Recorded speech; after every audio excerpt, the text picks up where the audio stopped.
Apa suplemen yang anda boleh ambil yang bersemula jadi yang boleh bantu untuk kontrol anda punya gout? Mungkin kerap sangat anda kena gout kan, biasanya mungkin 6 bulan sekali, lepas tu dah jadi 3 bulan sekali, ada yang makin kerap jadi makin risau kan, takut lagi teruk lah. So tubuh kita ni semakin menua, logiknya dia akan jadi lagi teruk.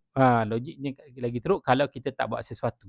Jadi kalau anda belum lagi follow, subscribe, saya nak minta anda klik follow dan klik subscribe dan juga komen dekat bawah saya dah follow. Kalau anda tengok di TikTok, saya nak minta anda gunakan semua butang di belah kiri saya ni kan, like, komen semua. InsyaAllah saya ucap terima kasih sebab support.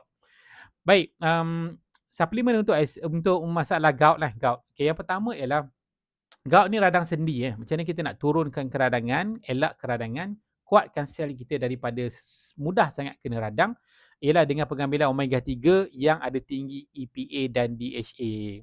Okey, dalam video ni saya akan cerita satu je. Saya akan cerita satu je, omega je. Dia ada lagi beberapa produk lain. Tengok video lain ataupun contact link bio ataupun link dekat bahagian description. Okey, omega ni kerja dia memang sangat bagus lah. Selain pada dibantu untuk sendi tu fleksibel, bantu untuk bakar lemak, bantu untuk lindungi tulang rawan, macam-macam lah dibantu. Tapi untuk gout, dia bantu untuk turunkan tahap keradangan. Bantu untuk elak daripada bengkak. Dibantu. Dia bukan confirm tak bengkak, tapi tak, dia bila orang makan, saya perasan lah daripada pelanggan-pelanggan, dia kata okay, ada yang memang tak datang, ada yang masih datang, tapi bengkak tu, sakit tu 50% saja. Maksudnya bila kita ambil omega 3, dia akan bantu untuk turunkan hormon bengkak dalam sendi-sendi kita.